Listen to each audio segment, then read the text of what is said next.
Welcome back to the village of Aurelia, ladies and gentlemen, in this new world in which we find ourselves. I am Marcus Aurelius, and this is Age of Wonders, a roleplay campaign where you, the viewer, makes all the decisions. And in the last couple episodes, we were able to get some resources and fight some victorious battles, but the council, as usual, was very divided on the lessons we learned and the direction that we should move in the future. We have, of course, a new hero that approached the gates of our city just in time to perhaps fight off an attack by evil spirits. This hero is known as Satura the Dark, which is interesting that nobody in the council, well, that's not entirely true. I believe one person did mention how a name like that possibly could portend some evil in the future, but most people, by a huge margin, are interested in turning Satura into a healer.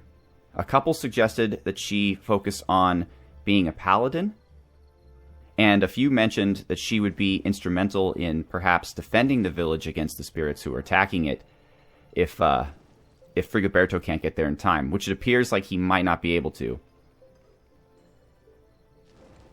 However, again, the healing won out by a lot. There were far more votes for that than anything else, including votes by Lord Nicholas Roberts, Irati698, Brian McClure, Tim Redford, Ride the Lightning, Anon Emus, and others.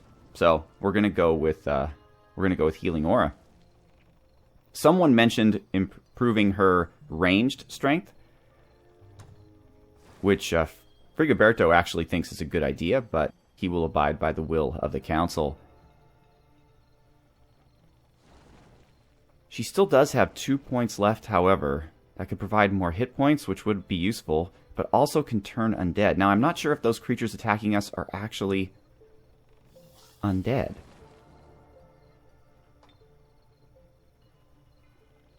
It's undying and undead. Okay, alright, well, then our fate has been sealed. Satura the Dark is going to pick up a little bit of turn undead as well. Let us hope that she is not as dark as her name places her out to be. Okay, as opposed to what the village of Aurelia should do moving forward, once again, the council was very divided, and I think part of that is my fault. This works better when I provide clear alternatives and then allow people to vote on which alternative it is. When I kind of just leave a vague question out there, like what should we do, the problem is everyone's got a different opinion, and so we don't really reach any kind of consensus. But one of the options that did engender the most support was to scout out the libraries to the northeast. So that should definitely be made a high priority, although they're guarded. So Lord Frigoberto right now, that's not his highest priority. His highest priority, of course, is defending Aurelia.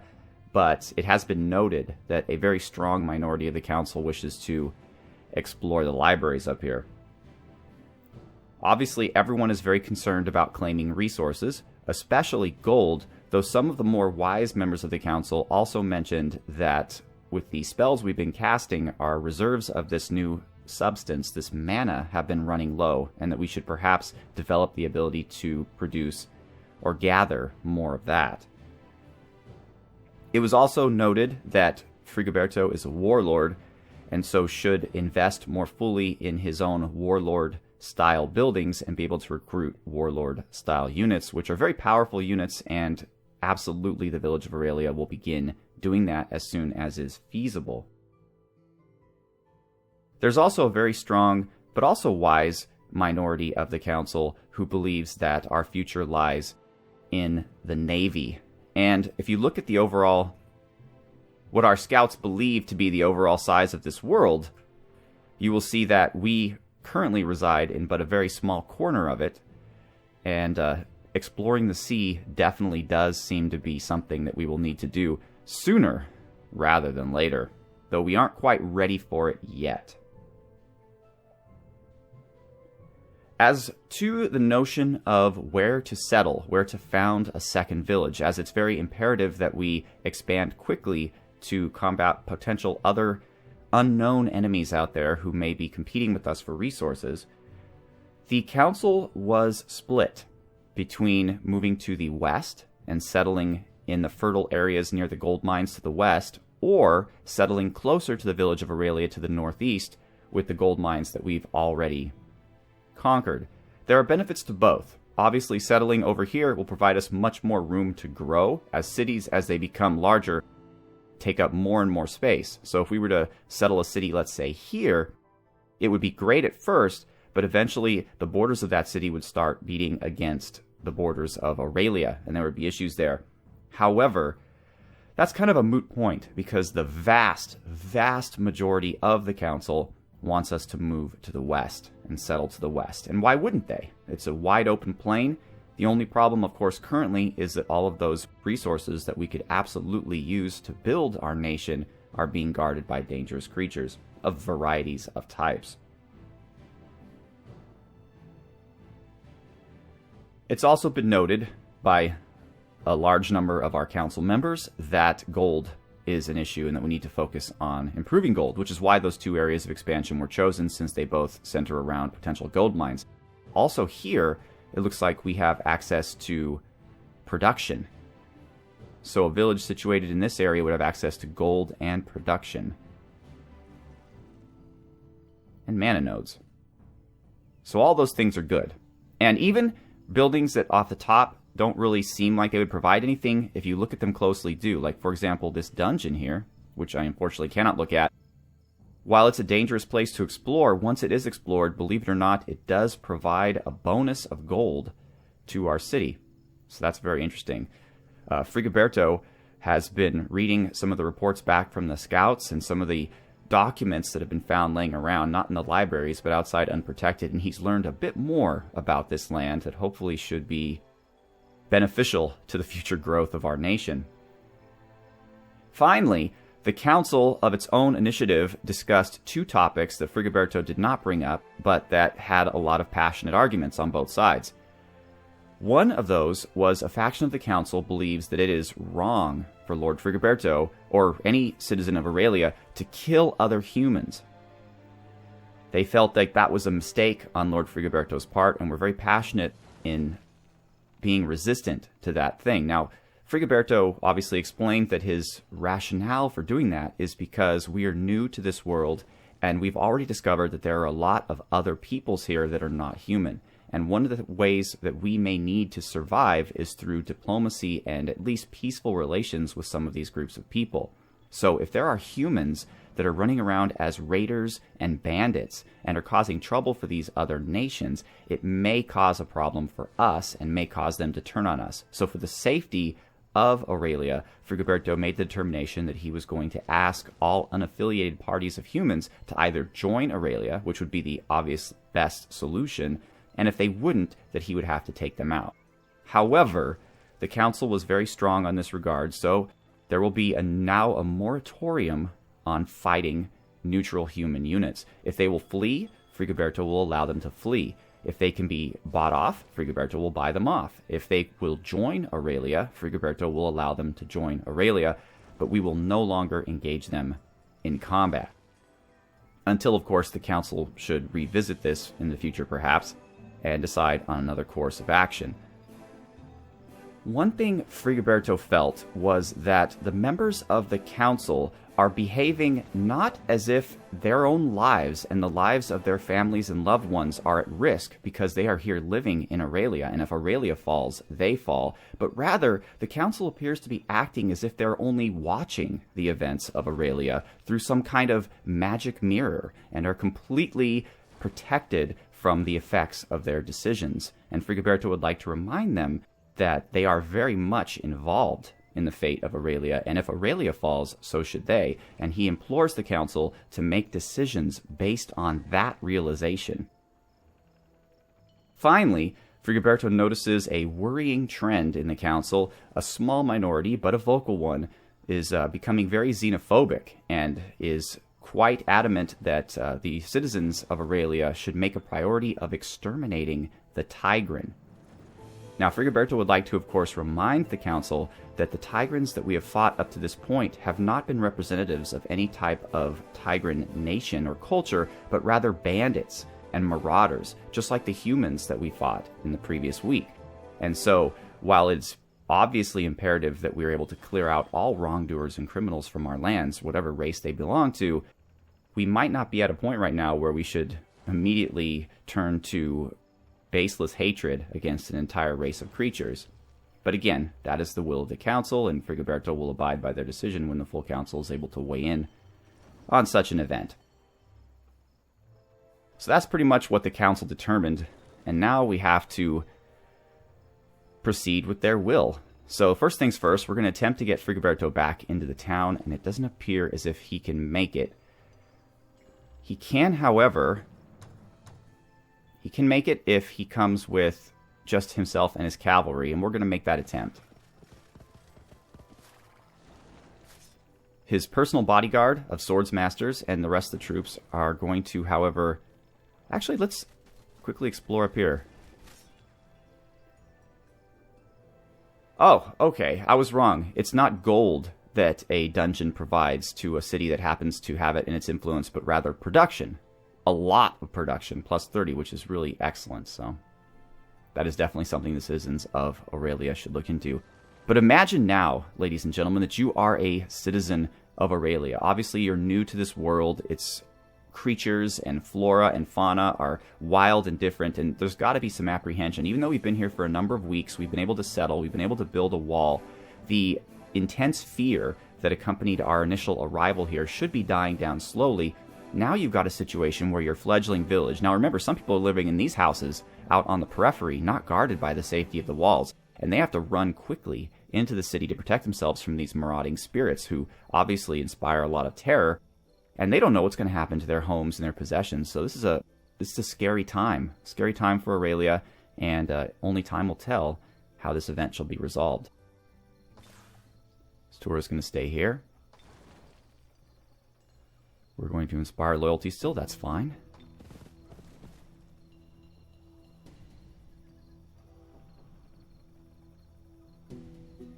No.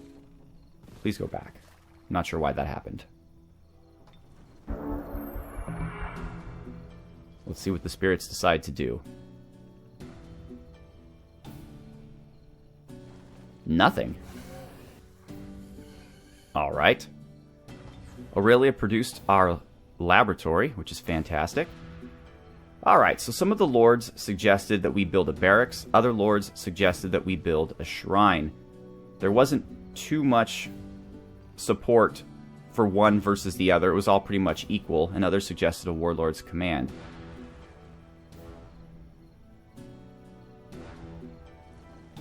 So because the levels of support were kind of equal, Frigoberto's going to have to make the decision. And it looks like, for right now, the shrine is the best choice, because it only takes 2 weeks to build, and will provide us with additional mana moving forward, which is something that we need. The barracks is obviously very important, but we have relatively little money and relatively large armies at this point, so we can postpone that for an additional 2 turns, as well as the Warlord's Command, which is kind of similar to the barracks in what it can provide for us. Ah, but we can't even do that because we don't have enough gold. In fact, we don't have enough gold for anything.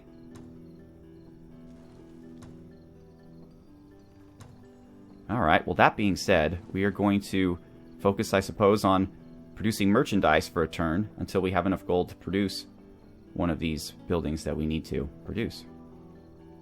That's a shame, but unfortunately that's how it goes. Alright. And the spirits have left. I thought they were standing still, but they just disappeared. I wasn't paying attention. I was too busy focusing on the internal politics of Aurelia to focus on our boundaries.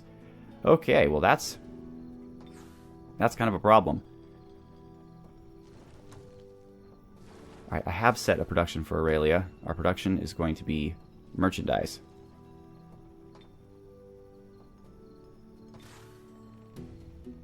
Alright, so what will the plan be here?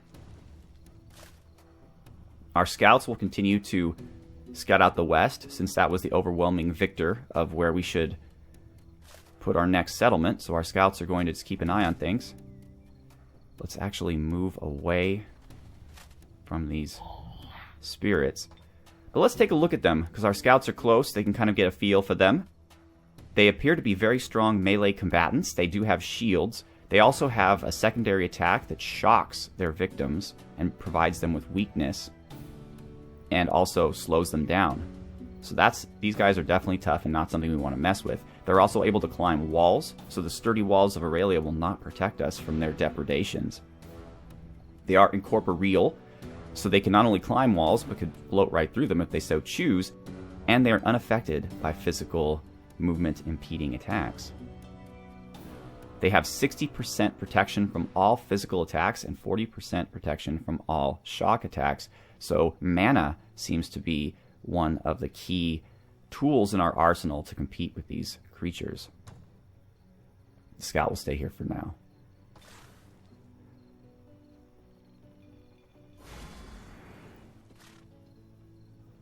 It is time to give our hero Satura the Dark a little bit of experience, and of course Anya's house arrest has come to an end. So what's going to happen now that the threat to our village has erased is we're going to go attempt to seize this mana node, as we do need mana for our future studies and spells.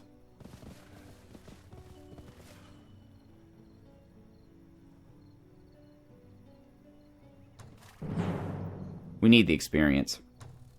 This will allow our heroes to develop and provide better bonuses to our nation. Now, Frigoberto knows that this aggressive act might not be in agreement with some of the council, and they will discuss it. Frigoberto is certain. Perhaps we should have allowed these creatures to flee and just taken the mana. But again, Frigoberto is making a calculated decision that that we can succeed in this battle with minimal losses. Okay, let's take a look at Satura. She has a Spirit Ray attack, which has a arcing shot, which means a 50% line of sight penalty. Does less damage at long range. Okay. She can turn undead. Are these creatures undead? They are not. They are simply incorporeal. Alright, so that's not going to be very useful against them. But we do have Anya, the city feller, as well. And, of course, as we recall, they're able to teleport, which is something to be very careful of, because unless our units are placed in the correct way, they may provide very damaging effects. So I think the best way to engage them is to do so clumped up.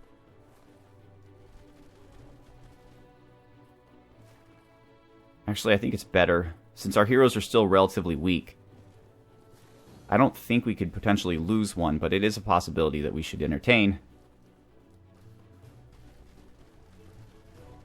Alright.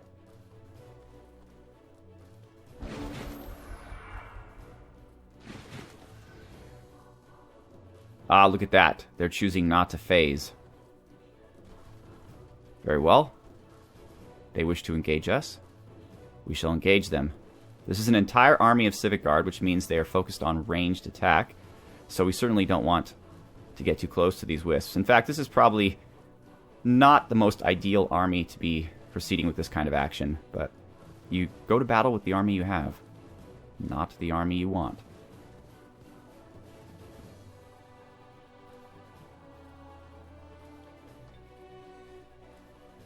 Ooh.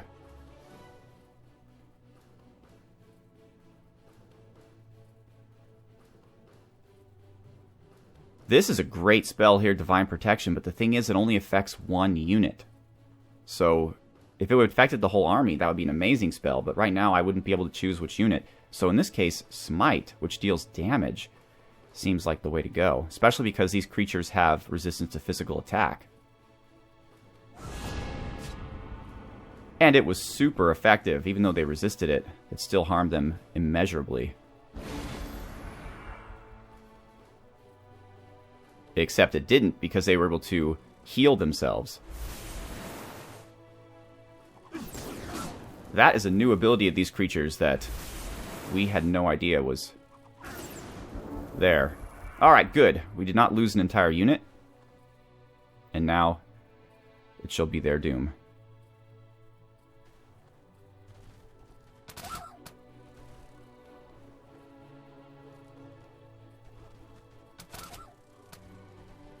Let's let our heroes get some experience here. Oops.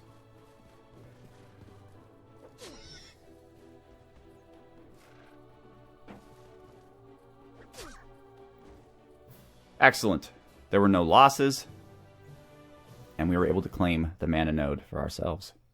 One group of Civic Guard got a little beat up, but nothing to be too worried about. And as the city of Aurelia expands in its influence, it will one day encompass this mana node. And we will head back to town. What do we have here? We have another gold mine filled with Draconians. So the council is correct that this would be a decent place for a second settlement. We do have 2 gold mines, so something, say, around here. We would also encompass this and this. Perhaps one day the tower. But again, it is very close to the city of Aurelia. I'm not sure how far the boundaries of the city will go out at its fullest extent. I'm pretty sure it will include this, but it might include this gold mine. Frigoberto will have to go back through some of the old documents he's discovered and see if there's any information on the historical cities of this place and how far their influence went. This army here will rejoin their lord.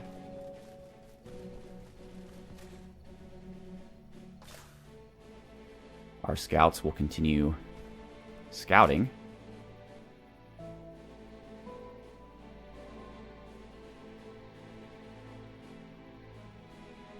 Yeah, so there's only one. Oh no, there are three. There are 3 gold mines here. So the council is absolutely correct. This, assuming we can clear this out, this would be the absolute best place to settle in the future.